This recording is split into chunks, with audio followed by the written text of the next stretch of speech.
It's Saturday, January 15th, 16 degrees outside, 55 degrees in my cluttered garage.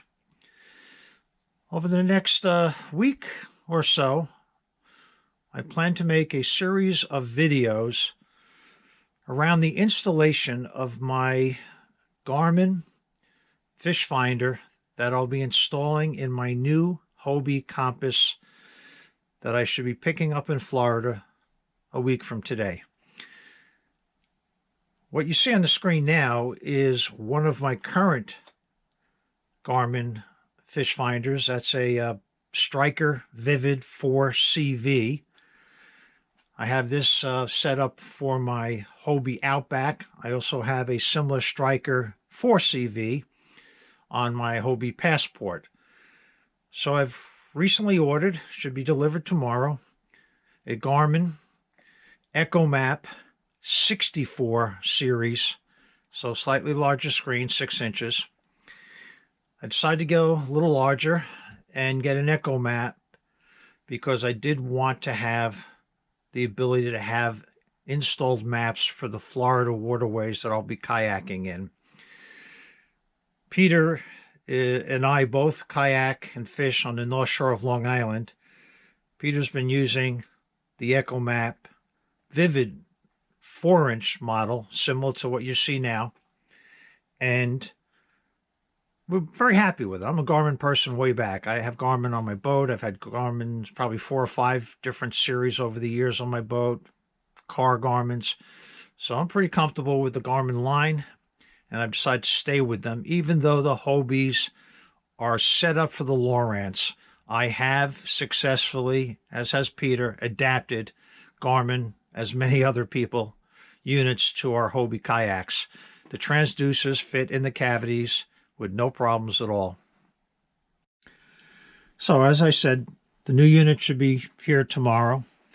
I'll do a video on the unboxing of it, but I thought I might just do a quick video here on what I have set up here. So this is my battery box. It's actually a cheap Harbor Freight plastic ammo box. Inside of it, I have a small 12-volt lithium battery. Amazon, I think it was 36 bucks. Over here on the side, give me a second, I'll move it over. I have an basic, no, not good at these videos, SAE plug, and then I charge the battery with a charger that both will do lead acid and lithium. There's my plug. So it's hardwired. And as you can see, I have the actual cable for the Garmin setup running. And then this runs out of my hatch from my Hobie. I actually have this set up so it's just long enough to come up out of the hatch. I used to have it coming up out of a plug. I just found it easier to do it that way. Transducer plug is still hardwired to the kayak. And then I use, this is actually an H-rail setup. On my Outback I have the H-rail. These are ram mounts. This is the adapter. Pretty simple setup. I also have an H-track ram mount. And these are the, I believe the B for boy size ram mounts. This is the 1-inch ball, as I recall. They make, I think, a larger one, 1.5. That might be the A series, but as you can see, the B series handles it with no problem at all. So again, here's another view of the ammo box. I actually have 2 of these, one for my Passport and one for my Outback. They're not waterproof, they are watertight. The plug, again, Amazon, very cheap. I think you get 2 or 3 of them for less than 10 bucks. This is what it looks like inside. So these lithium batteries are very small and very lightweight. That's the main reason I went and changed from the lead acid, is the weight is probably 1/3. I mean, right there is the old lead acid battery. I forget the weight differential. It's over 2 pounds, so it's not 2 pounds, probably about 1.5 pounds, but that's significant. And that's the basic setup. Okay, it's Sunday, January 16th. It's about 27 degrees outside and 50 degrees in my cluttered garage. So we just received a package with the new fish finder in it. Let's see if we can open this up without cutting any fingers off.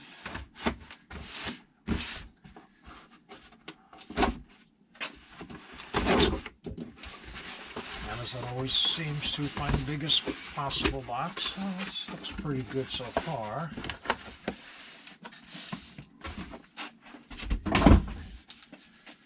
Okay, so as I mentioned previously, it's what I ordered.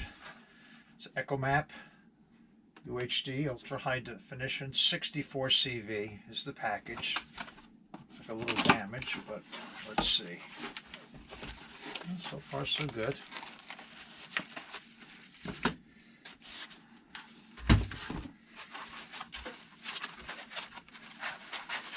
Being somewhat anxious, we're just going to throw some of the stuff in the box. Get this out of the way. Get that out of the way. Get another battery box. Like I mentioned, this already has a plug that should be compatible. Interesting, these are not marked. And the configuration looks fairly similar. So before I do anything, I think we'll take out some instructions. Oh, sticker for my kayak.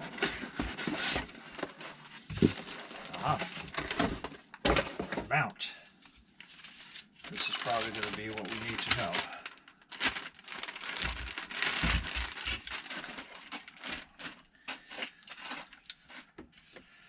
If I remember correctly, this lifts up somehow.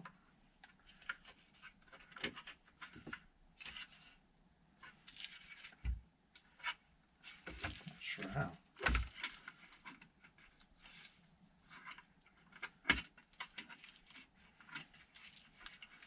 Don't have good finger action here. Okay, well, again,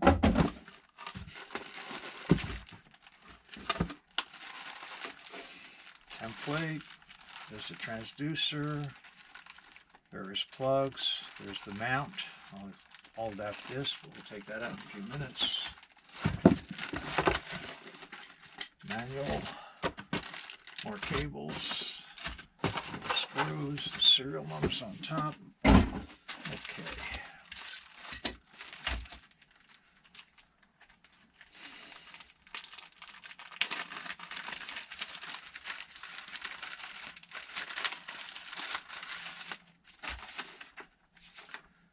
Quick start. And it doesn't tell me which one is the back. It's the power plug.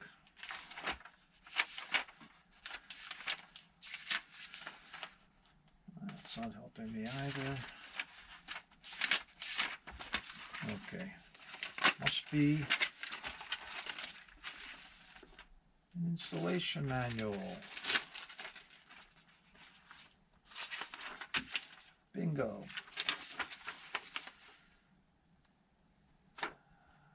Connector view.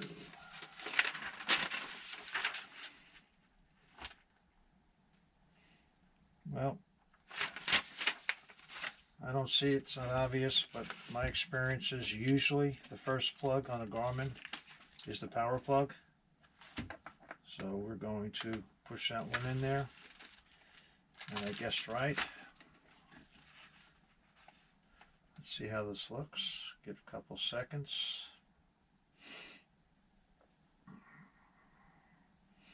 Nice and bright, I like that. And it doesn't feel much heavier than the 44 series. Vision is a 21-50. I guess it's not a touch screen. Okay, let's do the store demonstration, see what that looks like.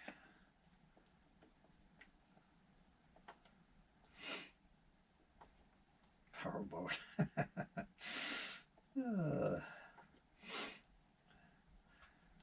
Well, We know it's got a lot less than 10 feet. Collision alarm, 20, I don't think so. Guess it really doesn't have anything to do with kayak. Oh, I think I like that already. Okay. So, let's see what combo we can do. I think I am going to do combo 3. Oh no, let's do combo 2.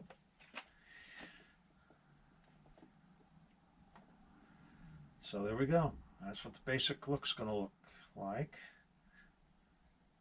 And that's a simulation. So it looks pretty good. Nice and bright. Very, very happy with this so far. It's time to shut it down.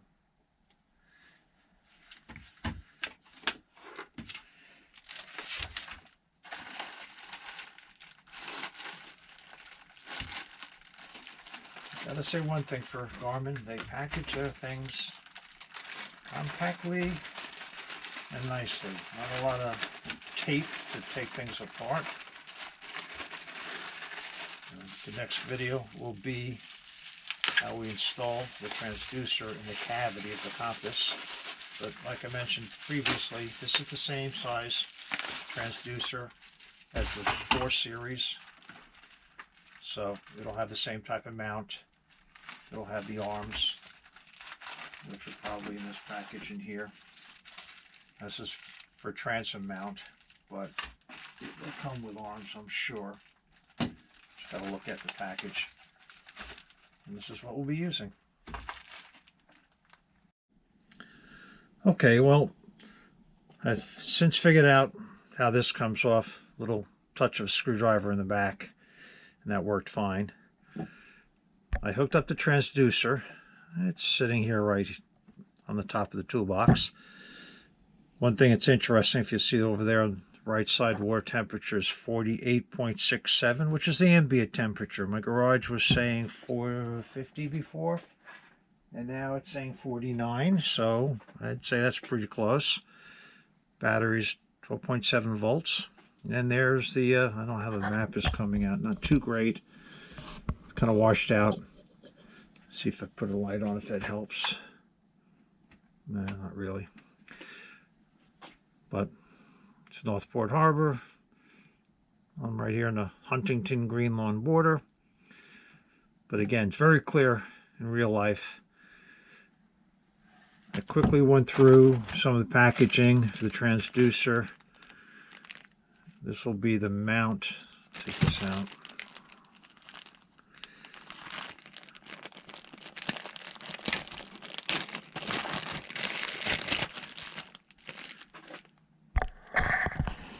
This will be the mount that I probably will have to adapt to the cavity of the compass.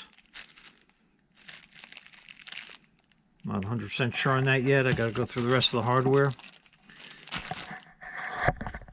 Don't quite remember whether the Kayak comes with the transducer mounting kit. I think the Outback did, but I don't recall what I used for the Passport. So again, there's a lot of packages here I have to go through to see whether or not there's something there. But that's the basic unboxing of the unit. Mentioned previously, I pick up the Kayak probably next Saturday morning. And then we'll play with it either Saturday afternoon or Sunday. Okay, so that's about it for now. I'm going to repackage everything, put it in the box, get ready for transport down to Florida so I can install it. And that's what the next video will be about. So, until next week, we'll talk to you soon.